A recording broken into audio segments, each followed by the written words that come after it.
खिलाड़ी ओलंपिक में एक गोल्ड मेडल जीत ले तो उसका नाम खुद ब खुद महान खिलाड़ियों की लिस्ट में शुमार हो जाता है। लेकिन अगर कोई खिलाड़ी ओलंपिक में 1-2 की जगह 21 गोल्ड मेडल जीत ले तो फिर उसे आप क्या कहेंगे? चमत्कार, महामानव या फिर अद्भुत खिलाड़ी? Michael Phelps. शायद आपने ये नाम ज्यादा नहीं सुना हो, लेकिन आपको बता दूं कि पृथ्वी के इतिहास में किसी भी गेम में आज तक किसी ने माइकल फेल्प्स से ज्यादा गोल्ड मेडल नहीं जीता होगा। 2008 में बीजिंग में हुए ओलंपिक में फेल्प्स ने 8 गोल्ड मेडल जीतते हुए इतिहास रच दिया था। वो किसी भी ओलंपिक में सबसे ज्यादा पदक जीतने वाले खिलाड़ी बन गए। फेल्प्स ने एक और अमेरिकी तैरक मार्क स्पिट्ज द्वारा 1972 म्यूनिक ओलंपिक में जीते गए 7 गोल्ड मेडल के रिकॉर्ड को उसी समय तोड़ दिया। फेल्प्स के नाम इतने रिकॉर्ड दर्ज हैं कि उनके इस गोल्ड मेडल जीतने के बारे में एक बुक लिखी जा सकती है। कुछ कुदरती विशेष शारीरिक बनावट, लेकिन जबरदस्त मेहनत ने ही माइकल फेल्प्स को इतना महान तैरक बनाया है कि दुनिया को उनकी कामयाबी देखकर अपनी आंखों पर भरोसा नहीं होता है। बीजिंग में जब उन्होंने 8 गोल्ड मेडल जीते तो अदर्स कंट्री के विशेषज्ञों ने उनकी इस कामयाबी पर सवाल उठाने लगे कि आखिर कोई खिलाड़ी एक ही खेल में 8 गोल्ड मेडल कैसे जीत सकता है। ये बिल्कुल भी इम्पॉसिबल लगता है, मगर माइकल फेल्प्स ने इस इम्पॉसिबल काम को पॉसिबल करके दिखाया था। 1972 में हुए ओलंपिक में कई साल पहले मार्क स्पिट्ज ने एक वर्ल्ड रिकॉर्ड बनाया था। स्विमिंग के अंदर एक बार में ही उन्होंने 7 गोल्ड मेडल जीत लिए थे। उसके बाद तो पूरी दुनिया को लगने लगा कि ये वर्ल्ड रिकॉर्ड अब कोई नहीं तोड़ पाएगा। लेकिन माइकल फेल्प्स ने ये पब्लिकली अनाउंसमेंट कर दिया कि मैं ये रिकॉर्ड तोड़ूंगा। ये सुनकर पूरी दुनिया उन पर हंसने लगी। जब माइकल फेल्प्स ने 2004 से 2008 के बीच में वो 4 साल चाइना के बीजिंग में हो रहे ओलंपिक के लिए प्रैक्टिस की, उस प्रैक्टिस को देखकर दुनिया उन्हें पागल कहने लगी। लोग जितना इन पर हंसते थे, माइकल फेल्प्स अपनी ट्रेनिंग को उतना ही कठिन बनाते जाते थे। जहां मार्क स्पिट्ज ने ये रिकॉर्ड बनाने के लिए 4 साल तक 8 घंटे डेली ट्रेनिंग की, वही माइकल फेल्प्स ने इस रिकॉर्ड को तोड़ने के लिए 4 साल तक 12 घंटे की डेली ट्रेनिंग करने लगे और रोज 15 किलोमीटर तक भागने लगे। इस वीडियो के अंदर मेरा फोकस इनके गोल्ड मेडल के बारे में बताना नहीं है। मेरा मकसद इनके द्वारा जीते गए गोल्ड मेडल के पीछे की मेहनत को बताना है। वैसे इतना आसान नहीं था इनका जीवन। जो इनका बचपन था वो बहुत ही संघर्षपूर्ण था। 9 साल की उम्र में ये अपने माता पिता के आपस के झगड़ों के कारण बहुत तकलीफ झेलते थे, लेकिन इन परेशानियों के बीच भी ये टूटे नहीं और अपनी तकलीफों को स्विमिंग पूल में जाकर निकालने लगे। अपने आप को पूरी तरह से झोंक दिया स्विमिंग पूल के अंदर। बस जब भी वो अपने घर से रोते हुए निकलते थे, वो स्विमिंग पूल में जाकर ही अपनी सारी तकलीफों को दूर करते थे। माइकल फेल्प्स को उसी टाइम अटेंशन डिफिसिट डिसऑर्डर नाम की एक बीमारी हो गई थी। इस बीमारी में होता ये है कि बच्चों में फोकस बिल्कुल खत्म हो जाता है और खेलने में बिल्कुल भी मन नहीं लगता और ना तो सही से वो पढ़ पाते हैं। लेकिन वहीं पे उनके कोच और उनकी मदर ने इनको एक इमोशनल सपोर्ट क्रिएट करके दिया। जब जब इनकी जिंदगी में प्रॉब्लम और डिस्ट्रैक्शन आई, ये उसको पर्पस और पैशन बिल्ड कर देते थे।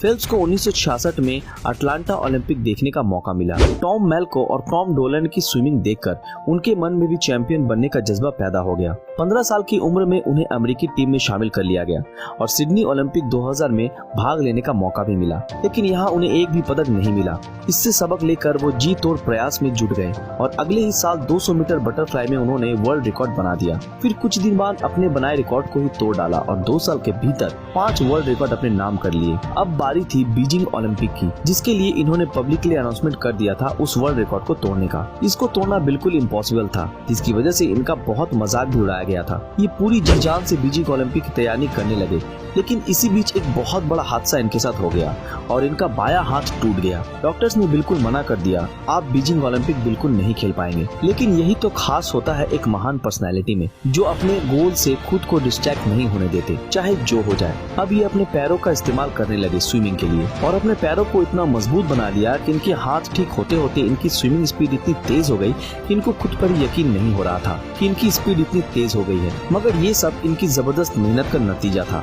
अब बारी थी बीजिंग ओलंपिक में पार्टिसिपेट करने की। जब ये पूल में उतरे तो एक के बाद एक गोल्ड मेडल जीतते चले गए। अब बारी थी 200 मीटर की बटरफ्लाई की। ये जब 200 मीटर की बटरफ्लाई की रेसिंग में कूदे तो अचानक इनका गॉगल क्रैक कर गया। पानी आंखों में जाना शुरू हो गई, मगर उसमें भी ये नहीं रुके और लगातार स्विमिंग करते रह गए।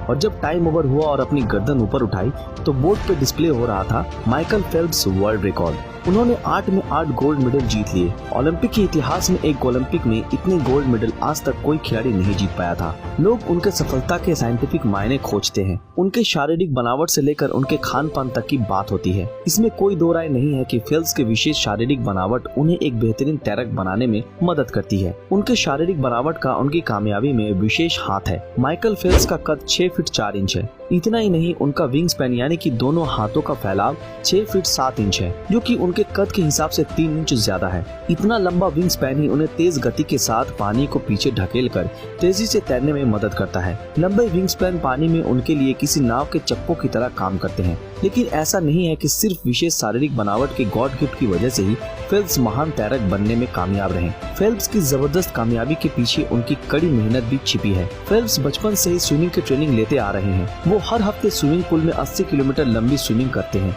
यानी कि एवरेज एक दिन में 12 किलोमीटर लंबी स्विमिंग। एक आंकड़ा आपको देना चाहता हूँ, ये थोड़ा दुखी तो करेगा मगर बहुत बड़ी सीख देगा। पिछले लगभग 100 सालों के अंदर हमारा देश 24 ओलंपिक में समर ओलंपिक और विंटर ओलंपिक के कुल 57 खेलों को जोड़कर केवल 9 गोल्ड मेडल ही जीत सका है। वहीं ये भाई साहब अकेले 4 ओलंपिक के अंदर 24 गोल्ड मेडल जीत लिए हैं। माइकल फेल्प्स का एक बहुत ही अच्छा और मोटिवेशनल समरी है, जिसमें वो बोलते हैं सैटरडे हो या संडे, हॉलीडे हो या बर्थडे, क्रिसमस डे हो या एनी डे, साल में 365 दिन और लीप ईयर में 366 दिन 12 घंटे का ट्रेनिंग रोज करना है। सो दोस्तों, लास्ट में यही कहूंगा कि शायद आने वाले पीढ़ियों को यकीन ही नहीं होगा कि इस धरती पर कभी फेल्प्स जैसा क्षमता वाला खिलाड़ी भी हुआ करता था। लेकिन मुझे पूरा यकीन है कि माइकल फेल्प्स का ये रिकॉर्ड भी कोई ना कोई जरूर तोड़ेगा, और हो सकता है वो कोई इंडियन ही हो। सो फ्रेंड्स, आज के लिए बस इतना ही।